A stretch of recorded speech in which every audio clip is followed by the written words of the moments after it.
歡迎嚟到樂力，大家好，我係阿力，我係阿樂。我哋而家出發去食嘢啦。我哋咧就到咗啦，咁咧嗱呢條街咧，哇好靚，我覺得咧，即係而家已經聞到好正啊，係啊，同埋好多食肆啦。咁咧跟住咧就有一個朋友咧，泰國朋友咧介紹就呢一間就好正嘅話咁樣。咁咧我見好多嗰啲咩旅遊雜誌啊啲都唔會有嘅咁樣。咁我哋入去試下咯，好嘛？入去啦，哇好香喎，真係入去試下啦。咁咧呢度咧真係好地道喎，因為咧佢哋之前都有講啊，話咧泰國人嗰啲餐廳咧，佢哋都好中意咧一個咧就係辣椒醬啦，呢個士拉叉辣醬啦，跟住咧另外茄汁佢哋都好中意落嘅，仲有咧如果你嗌炒飯啊嗰啲咧就會好中意落美極咁樣嘅，咁所以咧呢三樣嘢都齊晒到啦。咁我哋個飯到咗，但係個飯咧唔係白飯嚟喎，係有少少橙橙地色咁樣喎。你睇下，個豬肉好似好正啊！哇，有薯片啊，有啲生薯片好豬啊！好，卡，喂，咁咧個米粉就到咗啦。含羞草炒米粉，哦，咁另外呢個就係呢個咧就係香辣豬肉。香辣豬肉，跟住咧我哋咧就可以開動啦，係咪啊？試咗嗰個而家即刻試下嗰個沙律先咯。等你撈下佢先。咁我撈咯，撈啦，你撈。嗰個白痴你同我消滅咗佢。哦，佢個底有啲汁嘅喎。咁咧佢就有啲椰菜絲啦，而家見到入邊，咁啊有啲豬肉啦、生嘅蒜片啦，同埋啲藍尖師傅咧個醬喺度撈嘅，咁個底都係有啲好香汁，有啲魚露係咪啊？而家即係望，唔知未食到。好，咁啊試下咯，攞翻你夾啲好冇？好。入劑啦。會小心喎，我會好好味嘅香茅汁。啊，係喎，頭先都未講喎，嗰杯香茅汁咧係真係幾好飲喎，因為好香啊！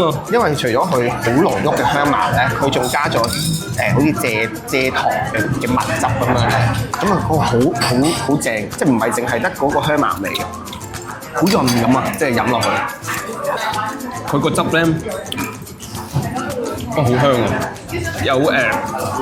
有青檸汁味啦，跟住咧有芫茜味喎都，跟住咧有即係當然有蒜味啦，跟住咧就襯呢個椰菜絲，但係椰菜絲即係唔係話真係沙律嗰種凍嘅，即係有少少常溫嘅，但係個椰菜絲都 OK。哇，好辣喎！係同埋幾辣，同埋個豬肉好腍喎，即係唔係好硬嗰啲豬肉嚟㗎。係啦，咁我哋又嗌咗呢個啦，呢個係檸檬葉係咪啊？檸檬葉魚炸魚，唔係喎，又唔係呢個，係選咩椒炸魚喎，炸魚嚟，亂飄唔嚟我哋。跟住睇翻 menu 陣間，呢個就係炒蝦啦，慢咩？炒萬利蝦，炒萬利蝦。係啊，哇，幾辣！哇幾辣，但我中意。如果唔係好食得辣嘅話咧，咁就唔好嚟。可以係啦，唔好叫呢個，唔好叫呢個。泰式嘅辣咯，我覺得 OK 嘅。跟住嚟試嘅咧就係呢個炒萬利蝦。食，你我想講嗰句嘢唔好講啦，都係炒萬利路嗰啲啊！唔好講啦，唔好講。喂，其實咧萬利萬卷書，食萬利蝦。唉，佢咧呢個咧有少少似嗰個粉絲蝦煲咁樣咧，即係好多粉絲蛋同埋咧呢個係咩菜咧？唔知道。個樣好似芥蘭。有啲菜棒，有啲粉絲，有啲炒蛋。哇！好熱啊！即刻咧，好似咧，哇！即刻燒咗個喉嚨咁。即係頭先佢食咗呢粒，以為好似啲四季豆。我以為係四季豆，哇！佢即刻一掂到個喉嚨咧，好着火啊嘛。Oh no！呢個，小心真係唔好食呢個。哎呀，咁我唔會啦。啊！我覺得呢個頭皮好痕嚟㗎。即刻食唔到啦，唔知咩味啦嗬。個芥蘭嚟㗎。係咪啊？我望個樣都覺得似。幾香，應該有落嗰啲豉油炒係咪？係啊，豉油，同埋好香鑊氣啊，鑊氣味，好夠鑊氣，係啊，幾正呢個個餸飯 OK 嘅呢個，佢同埋辣得嚟係野味嘅，即係唔係嗰啲死辣嘅。哇，佢個蝦好大，得唔得？好大係，好新鮮啊！嗰啲游水蝦咁啊，正呢個，你估唔到喎，望佢個樣咧，係啊，望嗰啲通常呢啲攞嚟炒粉嗰啲蝦咧，香港嗰頭咧係嗰啲即係急凍鳳尾蝦咁樣噶嘛，係啊，但佢唔係喎，佢係食爽蛋，對係係咪係海蝦嚟㗎喎？係啊。好香喎呢個蝦，係黐線，哇咁啊好抵，香港人蝦係咯，唔係即係咁嘅價錢咁樣，佢俾咁多蝦你，咁冇理由人哋嗰個係炒蝦咁樣俾啲粉絲你嘅。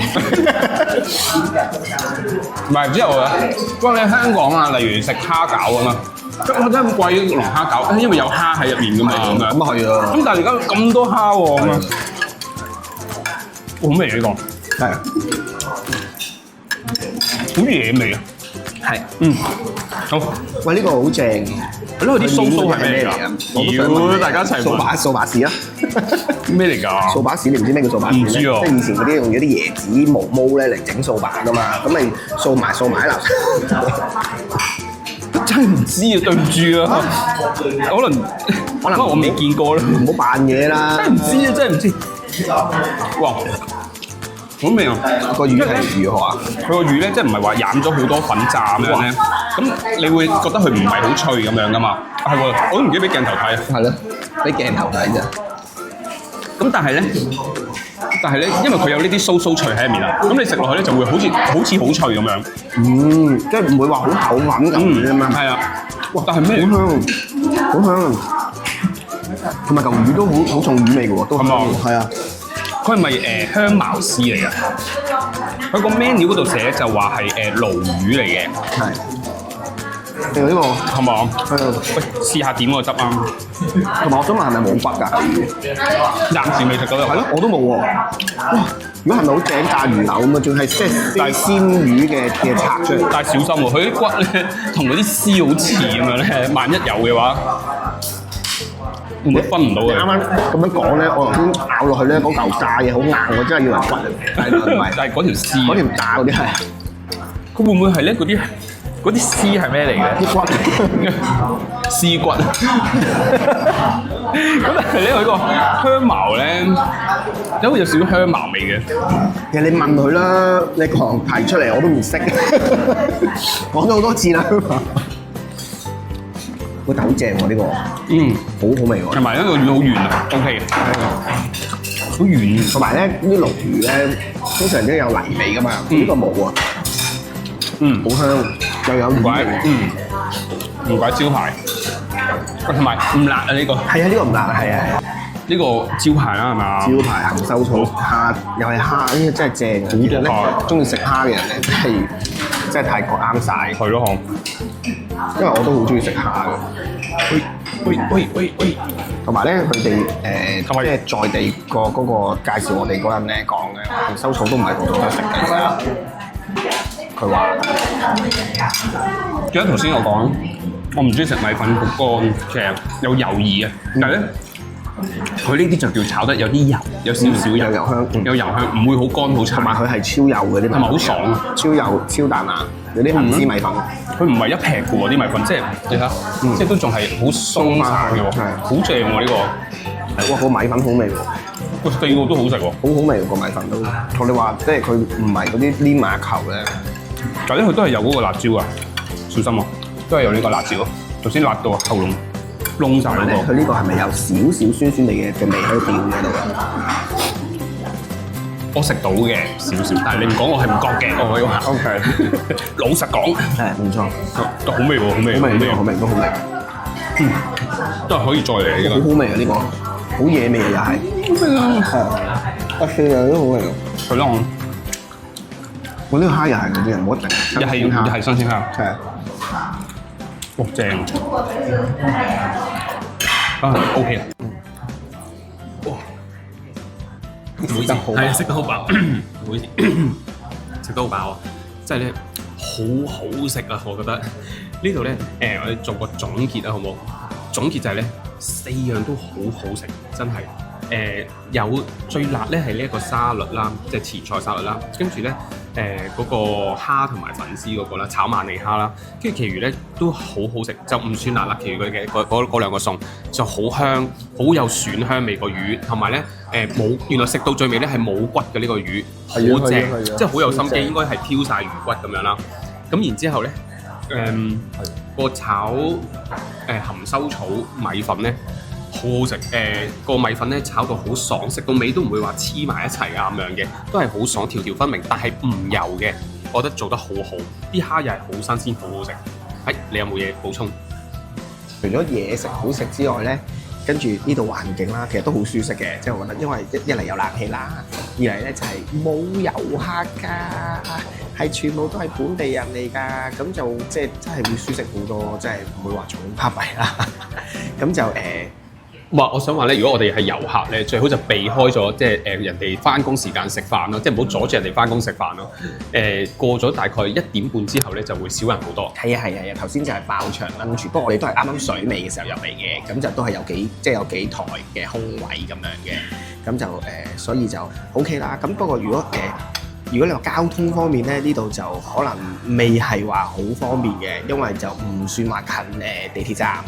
咁就如果嚟嘅話咧，都可能要 call 車啦，或者落咗地鐵之後要行一段路咁樣嘅。咁不過如果咁好食嘅話咧，都 OK。係啊，OK 啊。啲食嘅 teaspoon 啦，咁其實咧嗰個位置咧，其實都幾易揾到嘅，因為咧喺佢嘅對面咧就係呢一個好出名嘅蟹肉炒蛋飯啦。咁咧，你有嚟過食呢個蟹肉炒蛋飯，應該你就知道嗰個位置啦。同埋咧，因為佢哋咧咪成日講咧話咧，如果你食呢個蟹肉炒蛋飯嘅話咧，就要過對面嗰度咧等嘅。咁嗰間 cafe 咧就係呢一個位嚟嘅啫。咁咧呢一間 cafe 嘅隔離咧就係呢個 Teaspoon 啦。咁如果咧大家有興趣嘅話咧，都可以嚟呢度試下。我真係覺得真心推薦好食。咁呢個鄭和廟即係黎明寺啊。咁我哋而家咧就係喺酒店嗰度 call 呢個 boat 啦，咁就出發。咁其實 call 咧都好簡單嘅啫，咁我哋就示範下點樣 call 啦。咁首先梗係輸入翻你嗰個要去嘅地址啦，咁就可以揀翻。咁佢有幾種車嘅喎，有的士啦、電單車啦，亦都有一啲基本嘅車啦，亦都有呢個電動車啦，同埋有呢個再高級啲嘅車種咁樣嘅。咁就睇翻你自己選擇啦。咁我哋揀好咗車之後咧，你就會即時會見到距離你而家嗰個起點咧，就大約需要幾耐嗰架車咧就會到㗎啦。咁記得喺你確認訂單之前咧，揀翻呢個信用卡付款啦。如果唔係就要俾現金。咁我哋其實建議都係俾信用卡啦，因為其實唔係個個司機都會有散紙找俾你嘅。咁跟住你成功 call 到之後咧，咁就會見到司機嘅內容啦、車牌啦、嗰架車嘅顏色啦，同埋啲相關資料嘅。咁亦都會顯示到一個司機咧就將會過嚟嘅嗰個地圖啦。咁然之後咧，你亦都可以喺呢個 message 嗰度咧，就同翻呢個司機嗰度溝通嘅。咁之前都有介紹過㗎啦。咁佢呢個 app 咧就係話你如果輸入英文嘅話咧，佢都會幫你直接翻譯成泰文。咁而司機回覆你係泰文嘅時候，亦都會幫你直接回覆翻做英文喎。咁所以其實溝通都冇障礙嘅。咁而家咧就等個司機嚟啦。咁譬如可能我哋喺酒店大堂嗰度等嘅話，咁可能大約預翻佢就嚟到1分鐘嘅距離，或者到差唔多啦。咁我哋行定出去就睇翻嗰個車牌啦，同埋車嘅顏色啦，咁就可以上車㗎啦。咁記得如果大家真係擔心嘅話咧，都要記得睇清楚嗰個車牌號碼。如果真係嚟到嘅話係唔一樣嘅話咧，咁記得就取消咗個訂單去啦。所有煲嘅司機咧都有經過驗證嘅身份證同埋電話號碼㗎，咁所以咧其實咧都唔算話太危險嘅。冇錯。咁咧咁記得睇翻個車牌，咁上車就 OK 㗎啦。咁我哋而家就出發啦。Hello， 薩瓦迪卡。Yes，what are you？ 咁今日咧我哋嚟到咧呢個鄭和廟啊。咁咧，我哋而家啱啱落咗車啦，咁然之後咧就去到入口呢一度。咁咧，我哋而家咧就去買飛先。鄭和廟咧好靚㗎，跟住我嚟一齊帶大家睇。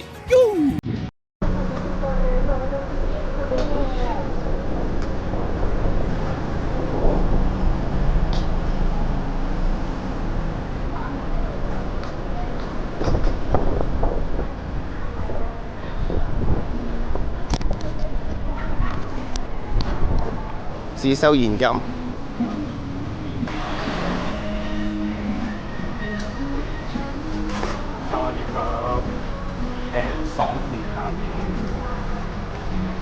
咁咧行到入嚟呢度咧就可以買咗飛先啦。咁佢就200匹一個嘅。咁呢度咧留意翻喎，淨係咧只接受現金嘅啫。咁跟住啊，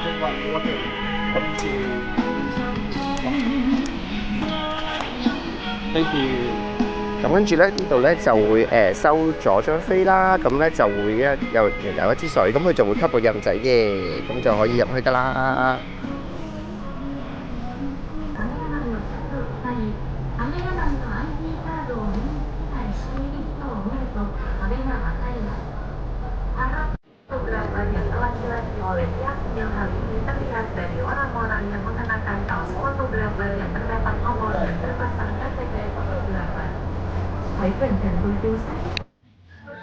如果大家咧嚟呢個鄭王廟嘅話咧，記得要留意翻嗰個服裝要求啦。咁因為其實泰國咧都好熱噶嘛，咁可能好多人都會着背心啦同埋短褲，但係記得呢度係唔可以着背心同短褲嘅。咁所以咧記得要留意翻啦。入嚟嘅話咧都要記得着翻長褲啦、牛袖嘅衫啦咁樣啦。咁男女一樣嘅，咁所以都要記得。仲有咧，記住咧，如果你係真係着咗背心啊嗰啲嘅話咧，喺出邊咧佢哋都會有啲衫可以買嘅。咁到時咧你就要買翻嗰啲衫着翻。未入嚟之前嗰度咧就有得買。做窿窿鞋嗰啲都唔得㗎。咁咧入到嚟鄭王廟之後咧，第一眼見到嘅咧就係呢個主佛塔啦。咁主佛塔咧佢有一個大嘅佛塔啦，然之後咧四邊咧就各有一個小嘅佛塔。咁其實咧佢嗰個大嘅佛塔咧就象徵住咧須彌山，佛教嘅須彌山，即係一個宇宙觀最大嘅宇宙就係須彌山咁樣啦。咁而四座細嘅塔咧就係四大洲部。咁而我哋嘅地球咧，喺佛教嘅世界咧，就係喺其中一個洲部入面，即係其中一座佛塔入邊啦，細嘅咁樣。咦，咁樣咪可以揾翻地球出嚟咯？係啦，冇錯冇錯，就係睇下地球喺邊一個位咁樣啦。咁呢一座主塔咧，其實咧佢有幾層咁樣噶啦。咁咧就代表住咧呢個天界嘅三界嘅喎。咁包括咧係有呢一個色界啦、無色界啦同埋欲界咁樣嘅。咁係啦，咁所以咧佢亦代表住天界，亦都代表住呢個宇宙咁樣嘅。所以其實咧佢呢一個佛塔咧已經包含咗好多佛教嘅元素喺入面㗎啦。我上去天界先啦，咁。好，咁一齊行上去睇下啦。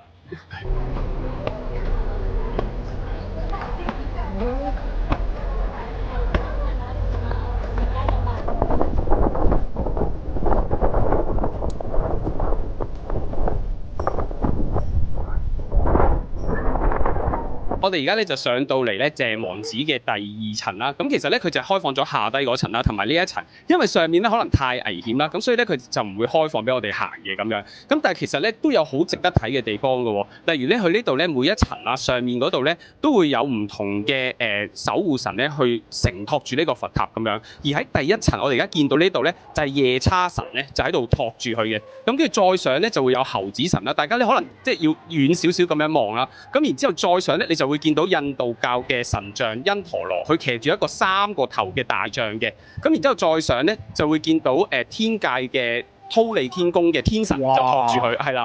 咁然之後咧最頂嘅咧就係印度嘅濕婆神，咁咧佢就會同埋呢一個大鵬展翅鳥一齊咁樣嘅。我想問係咪就係未來佛講法嘅地方啊？你講忉利天？忉利天咯。唔係 ，sorry， 嗰個係兜率天。係。咁忉利天係做咩㗎？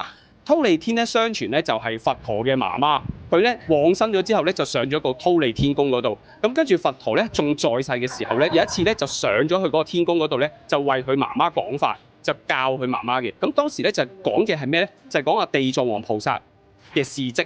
咁所以咧就會有地藏王菩薩本願經啦，係啦。咁就係講呢件事㗎啦，咁樣。哦，有興趣嘅可以睇下。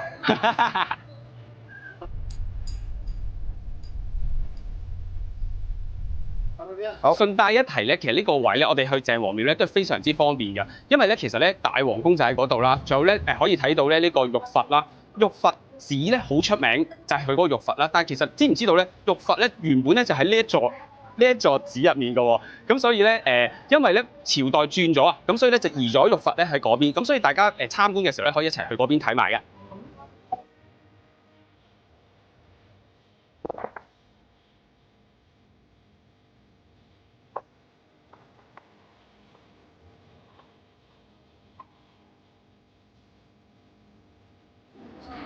喂，我想問咧，博士啊，我想問咧，點解呢度有咁多呢啲好似豉油碟咁樣嘅？其實咧，呢個咧係鄭王廟嘅一個特色嚟㗎。居民咧，而家咧就即係揾唔翻，即係係咪真㗎啦？但係傳聞咧當時咧，因為咧好多咧日本同埋中國嘅商船咧會經過，即係行商嘅船啦。咁然之後咧，佢哋將咧佢哋壓喺個倉底度嗰啲陶瓷器咧，就俾咗呢一個寺廟啊。咁於是乎咧，佢哋咧就用佢嚟裝飾呢個寺廟啦。咁所以咧，你見到咧佢呢啲碟啊嗰啲咧，全部都好有中國嘅特色喺入面㗎。咁呢個亦都係咧鄭王廟嘅其中一個特徵嚟㗎。咁其他嘅寺廟係冇獨一無二。即係如果見到啲豉油碟咧，就係知道呢個就係鄭王廟啦，冇錯啦。呢個係咩啊？有個 BB 仔嘅喎。呢個場景當然係最出名，佛陀出世嘅時候啦。即係個 BB 仔就係佛陀啊！冇錯啦，當時咧佢一隻手指住天，一隻手咧就指住地。佢當時最經典嘅對白就係叫做天上天下唯我獨尊呢句説話咧，就喺呢個情景嘅時候出現啦。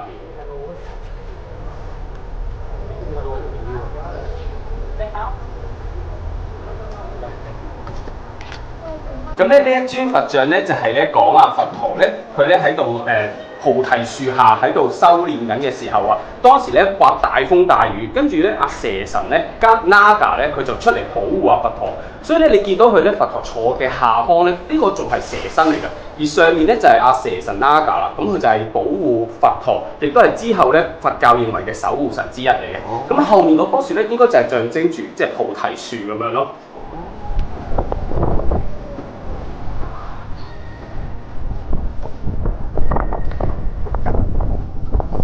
而呢一個場景咧，就係咧，我知，係咪佛陀講緊法？咁係幾時講嘅？唔知。咁啊，當日悟道咗之後啦，咁跟住咧就向佢哋嘅弟子説法啦。呢度咧應該咧啱啱5個人咧，可能就係咪嗰個五比丘咧？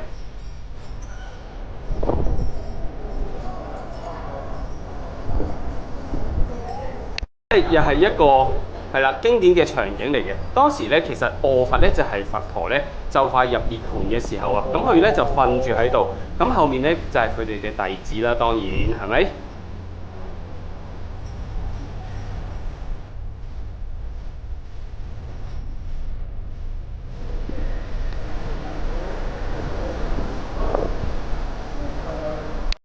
好，我哋第2站喺邊度啊？我哋啱啱頭先咧就去完咧前面嘅佛塔啦，跟住咧喺後面呢度咧就係佢嘅主佛殿啦。咁咧入面咧供奉咗當然就係佛陀釋迦牟尼佛啦。咁咧呢個釋迦牟尼佛嘅佛像咧係好神聖嘅喎。點解咧？因為咧睇翻啲資料咧就話咧佛像個髮髻頂入面咧係又藏咗咧阿佛陀嘅舍利喺入面。哇，咁勁！咁你一入到去嘅時候，無論你信唔信佛都好啦，你都會可以諗下啊一個曾經咁有大智慧嘅人，去教人咧去做好事啦。其實當時嘅佢咧，即係冇話啊要你去拜佛裝香嗰啲咁樣嘅，佢只係教你咧點樣去可以令你嘅生活更加好，一個智者啦，你可以當係一個大師啦咁樣。然之後咧，你一入去嘅時候咧，你真係會有一種好寧靜嘅感覺啦，同埋咧，你會覺得啊有一個曾經出現嗰個咁偉大嘅人，你會覺得真係哇好感動嘅。佛像咧，我見咧佢哋個手咧好似都有時會好似手掌向外啊。而家呢個咧，佢係好似即係合埋向上垂喎，係又係點咧？呢個咧喺佛教入面咧係好出名一個故事嚟㗎。係咁咧，佢首先嗱呢個印咧叫做觸地印，又或者咧叫做降魔印。咁點解咧？因為咧，好勁喎，好似冇錯，冇錯。但其實唔係神化化嘢嚟嘅，就係咧佛陀當時咧佢領悟咗，即係叫做得咗道，領悟咗正等正覺嘅時候咧，跟住咧魔王波旬咧就出嚟喎。咁佢咧因為阿佛陀咧就話佢係已經曾經好多世去幫助過好多人，咁但係咧阿魔王波旬咧就唔信，就話喂你講就話係啊！哦，憑咩信你啊？即係挑佢機，挑佛陀機。係啦，當時佛陀咧就結咗呢個法印，跟住佢輕輕咁掂咗個地下一下，跟住個地下入面咧就湧出堅牢地神出嚟啦。哇，咁勁！咁呢個堅牢地神咧，佢係一個好古老嘅神明嚟嘅。跟住佢就幫佛陀證明，冇錯，佛陀係咁多世已經出現過好多世，幫助過好多人咁樣。咁咧。阿波旬就冇嘢好講啦，因為波旬都識得堅牢地神咁所以咧，所謂嘅降魔人咧就係呢個魔咧就係魔王波旬。哦，好犀利啊！即係而家我見到呢一個手印咧，其實就係喺嗰一刻嘅情景嚟㗎。冇錯啦。講我少少我自己經驗啦。咁當時其實入面咧人唔算好多嘅，咁我就見到個佛像，我就即係拜3次咁樣啦。咁然之後咧，當時咧喺我側邊咧就有一個僧人，即係呢個寺廟入面嘅僧侶啦。咁跟住咧，佢就入我埋去喎，咁樣，咁我就過咗去啦。咁跟住咧，佢咧就俾咗一條手繩我咁樣。咁當然我又好開心啦，咁樣。咁如果大家都有遇到咩情況咧，記得合十咧，即係多謝翻佢咁樣啦。咁我諗你就算講英文，佢哋都唔介意嘅。咁咧如果你想再做多啲，即係唔一定，佢亦都冇要求你嘅。如果你想再做多啲嘅話咧，佢喺隔離咧有一個缽嘅。咁咧你都可以咧，即係你嘅心意咁樣可以即係供奉俾佢啦。咁但係當然亦都唔係話一定需要咁樣做，佢亦都冇要求咁樣做嘅咁樣。我想問咧，咁但係佢俾條繩咧係做咩㗎？咁咧其實咧佢亦都冇同我講嘅。係。咁我相信都係即係可能保佑平安咁樣啦。即係一個祝願啊，或者係啊，就係結一個緣啦，係咪？咁啊一個結係啊，咁啊好明顯啦，係啊，好嘅緣咁樣啦，咁啊。哦，原來係咁樣。咁啊，希望但係佢唔一定喺度，其實佢而家已經係離開咗，所以就唔係話一定入嚟就會見到，亦都唔係入嚟必定要做嘅嘢嚟嘅咁樣。咁啊，真係好有緣啊！咁啊希望大家都有會過嚟睇下啦，咁樣都好靚，好值得嚟睇嘅。我哋去下一個。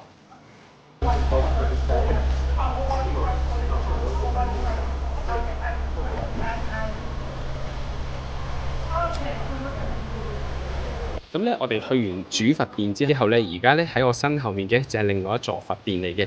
咁咧，佢呢個佛殿咧，雖然咧就冇頭先嗰個佛像咧咁大啦，咁入面咧，但係都係釋迦牟尼佛，同樣咧都係做緊呢個築地手印嘅。咁咧，佢旁邊咧會有好多壁畫喺周圍啦，咁就應該係咧講翻佢當時嘅一啲實景嘅情況係好靚好靚，好似咧身歷其境咁樣嘅。咁大家有興趣嘅都可以睇埋呢一邊呢個佛殿。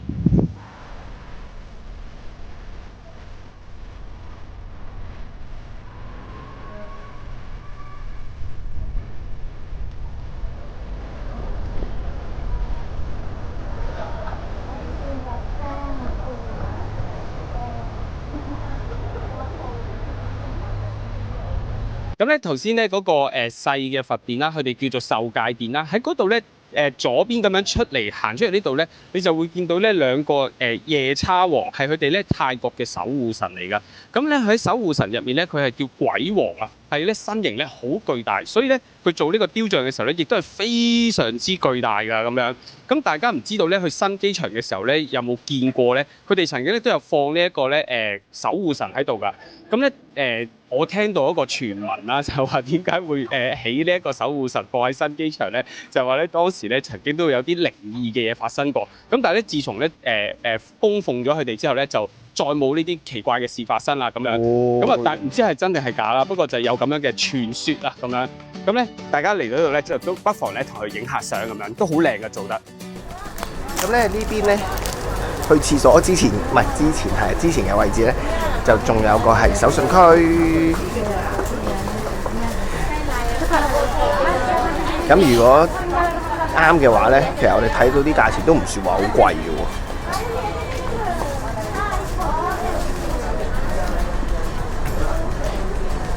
大丈夫公價係啊，公價有在地人話俾我哋聽咧，貴過120蚊，千祈唔好買。係啊，咁大家都可以留意啊。如果咧，即係除非當然你話買唔到啦，好多地方即係冇啦。咁如果唔係咧，貴過120蚊唔好買。係啊，係在地人講㗎，唔係我講㗎。泰國 friend 講。係啊，泰國 friend 講㗎。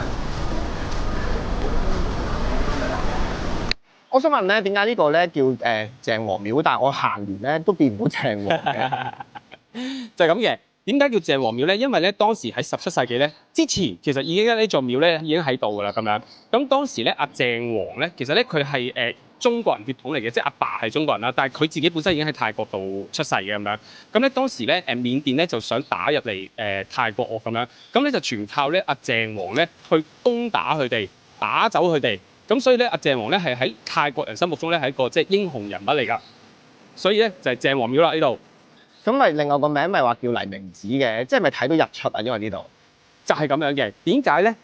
鄭王雖然咁出名啦，咁但係點解呢度又叫做黎明寺咧？就係話說咧，當時啊鄭王經過呢一座廟，其實當時未係好靚㗎。咁然之後咧，佢打仗啊嘛，咁佢途經呢個地方喎。咁啱啱嗰時候咧就出太陽，陽光咧照射咗喺呢座寺嗰度咧，就哇發出好似即係金光咁樣。佢覺得哇好吉祥，係一個好好嘅兆頭啊咁樣。